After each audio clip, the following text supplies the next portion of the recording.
எப்பவுமே சனிக்கிழமை ஸ்கூல் வச்சாங்க அப்படின்னா, எனக்கு ரொம்ப கஷ்டமா இருக்கும். ஆனா, இந்த வாரம் நான் மைண்ட் வந்து ஃபிக்ஸ் பண்ணிக்கிட்டேன். இந்த வாரம் கண்டிப்பா ஸ்கூல் இருக்கும் அப்படின்னு சொல்லிட்டு. ஏன்னா, இந்த வாரம் ஃபுல்லா தான் மழைனால ஸ்கூல் லீவ் விட்டுருந்தாங்கல்ல. அதனால வந்து பார்த்தீங்கன்னா, கண்டிப்பா சாட்டர்டே ஸ்கூல் வைப்பாங்கன்னு நெனச்சிட்டே தான் இருந்தேன். தேவேஷ் நேத்து ஸ்கூல்லேருந்து வந்தவுடனே, அ எப்பவுமே ஃப்ரைடே கேட்பேன். "டேய் என்னடா ஸ்கூல் இருக்கா?" அப்படின்னு. ஆமா, இல்லன்னு சொல்லுவான். இந்த வாரம் நான் எதுவுமே கேட்கவே இல்ல. உள்ள நுழையும்போதே என்கிட்ட கேட்டான். "அம்மா ஸ்கூல் இருக்கான்னு கேட்கவே இல்ல" அப்படின்னு. எனக்கு தான் தெரியுமே கண்டிப்பா ஸ்கூல் இருக்கும் அப்படின்னு சொல்லிட்டு நேத்து வந்து சொல்லியிருந்தேன். அதே மாதிரி காலையில எப்போ ஸ்கூலுக்கு அனுப்புனாலும் வந்து பார்த்தீங்கன்னா, டெய்லி காலையில பிரேக்ஃபாஸ்ட் வேண்டாம் அப்படின்னு சொல்லுவான்.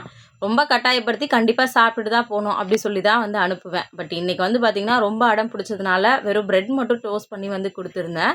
சாப்பிட்டுட்டு அப்படியே வந்து கிளம்பிட்டான். அவங்க அண்ணா ஸ்கூலுக்கு போகும்போது இவர் அவங்க அண்ணாக்கு ஷூ கட்டி விடுறேன்னு சொல்லிட்டு, ஷூ லேஸ் எல்லாம் கட்டி விட்டு அவங்க அண்ணாவையும் ஸ்கூலுக்கு அனுப்பி வச்சுட்டான். பசங்க ஸ்கூலுக்கு போறாங்க அப்படின்னா, அன்னைக்கு வந்து வீக்கெண்ட் மாரி சுத்தமா தெரியாது. உங்களுக்கு எப்படின்னு மறக்காம சொல்லுங்க.